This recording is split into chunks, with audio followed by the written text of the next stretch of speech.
పహల్గామ్ ఉగ్రదాడి తరువాత నివ్వెరపోయేటువంటి అనేక అంశాలు వెలుగు చూశాయి. భారత్లో ఇప్పటి వరకు దాదాపు 12 మందికి పైగా ఉగ్ర మూలాలు ఉన్నట్లు బయటపడింది. ఈ అంశానికి సంబంధించి ప్రస్తుతం ఎన్ఐఏ పోలీసులు విచారణ కూడా జరుపుతున్నారు. విచారణ పూర్తయితే టెర్రరిస్ట్ లింకులకు సంబంధించి మరికొన్ని ఆశ్చర్యపరిచే అంశాలు బయటపడొచ్చు.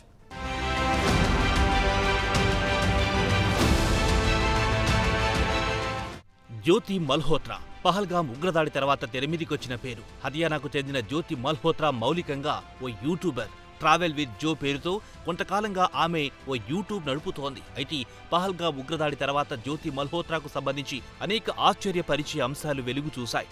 పాకిస్తాన్ తరపున భారత్లో గూఢాచార్యం చేసిందన్నది ఆమెపై వచ్చిన ప్రధాన ఆరోపణ.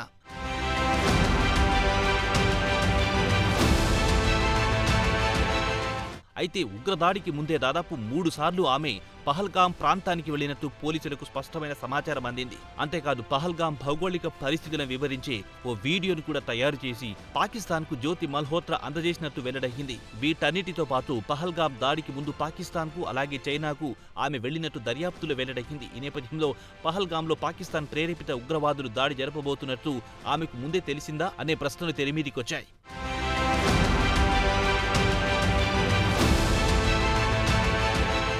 అలాగే ఢిల్లీలోని పాకిస్తాన్ రాయబార కార్యాలయంలోని ఉద్యోగి డానిష్తో ఆమెకు స్నేహం కూడా హాట్ టాపిక్గా మారింది.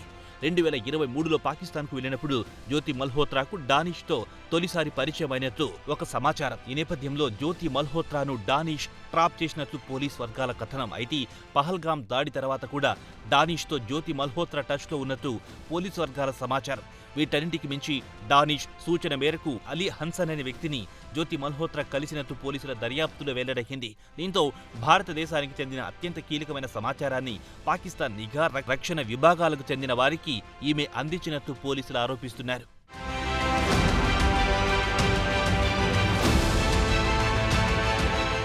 విజయనగరానికి చెందిన సిరాజ్ అనే యువకుడికి కూడా టెర్రరిస్టులతో సంబంధాలున్నట్టు పోలీసుల ప్రాథమిక విచారణలో తెలిసింది.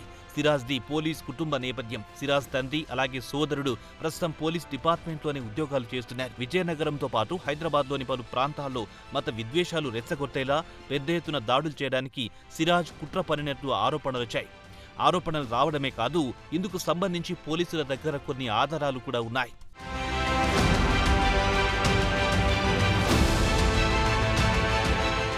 సమీర్ హైదరాబాద్లోని బోయగూడ బస్తీకి చెందిన యువకుడితను. సిరాజ్కు సమీర్కు మధ్య స్నేహం ఉంది. హైదరాబాద్లో బాంబు దాడులు చేయాలన్న కుట్రతో సమీర్కు కూడా సంబంధాలున్నట్లు ఎన్ఐఏ అధికారులకు పక్కా సమాచారం అందింది. దీంతో సమీర్ను ఎన్ఐఏ పోలీసులు అదుపులో తీసుకున్నారు.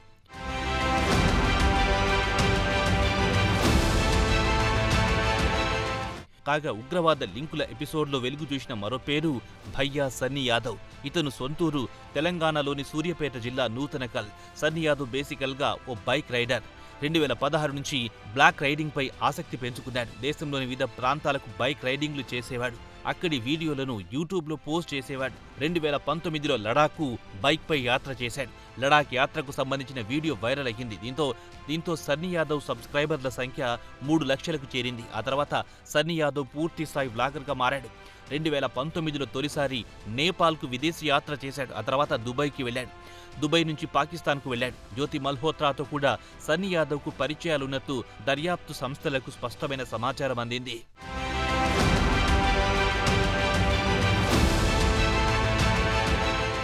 వీరే కాదు, మరికొంతమంది కూడా ఉగ్ర మూలాలున్నట్టు పోలీసులు చెబుతున్నారు. వీరిలో సమాజంలోని అనేక వర్గాలకు చెందిన వారున్నారు. ఇక ఉగ్ర మూలాల ఆరోపణలు ఎదుర్కొంటున్న వారిలో ఎక్కువ మంది చిన్న చిన్న పనులు చేసుకుంటూ కుటుంబాలను నెట్టుకొస్తున్న వారే. కాగా ఉత్తరాదిన ఓ సెక్యూరిటీ గార్డ్కు కూడా ఉగ్ర మూలాలున్నట్లు ఆరోపణలున్నాయి.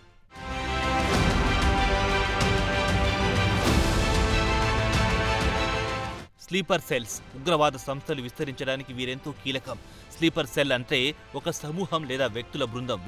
వీరు సాధారణ ప్రజల మధ్య ఉంటారు. ఉద్యోగమో వ్యాపారమో చేసుకుంటూ అందరిలా బ్రతుకుతుంటారు. వీరి వ్యవహార శైలిని చూస్తే వీరిపై ఎవ్వరికి రవ్వంత అనుమానం కూడా రాదు. అయితే ఉగ్రవాద సంస్థలకు రహస్యంగా సాయం చేస్తుంటారు.